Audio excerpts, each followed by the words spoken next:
ونبارك افتتاح دورة رفاقنا الشباب للاختصاص السلاح المتوسط.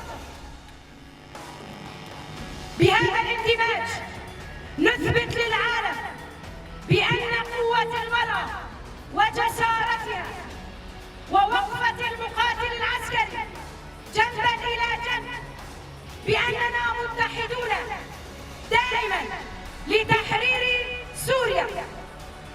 هذه القوات هي الضامن لجميع شعوب سوريا، احتضنت جميع المكونات من عرب وكرد وسوريان واشور وارمن.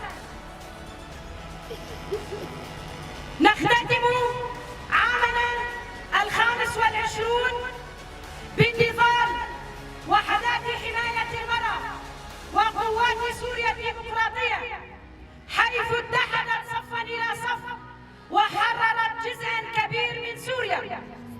اليوم مناطق شمال وشرق سوريا دائما تتعرض للانتهاكات من قبل المرتزقة، من قبل الاحتلال التركي. نوجه رسالة للعالم بأن هذه القوة دائما السد المنيع اتجاه أي مواجهات تحاول أن تعبث بالمكتسبات التي حصلنا عليها لعدة سنوات. في مثل هذا الشهر من العام المنصرم تم الهجوم على منبج واحتضنت الرقة أبناء وبنات وعوائل مدينة منبج، حيث تم الاعتداء عليها من قبل المرتزقة. ولكن هذا الهجوم لن يضعف من عزيمة وإرادة المرأة ورفاقنا في قوات سوريا الديمقراطية. وأيضا احتضنا عوائلنا من الشهباء وتل رفعت. هذه المدينة مدينة السلام، مدينة الشعوب،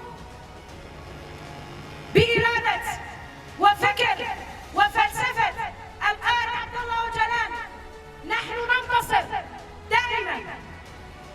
أيضا استقبلنا عوائلنا من السويداء والساحل لنثبت للعالم بأن نحن قوات وطنية اتحدت وناضلت من أجل الدفاع عن هذا الشعب الذي قدم آلاف التضحيات من الشهداء ومن الجرحى.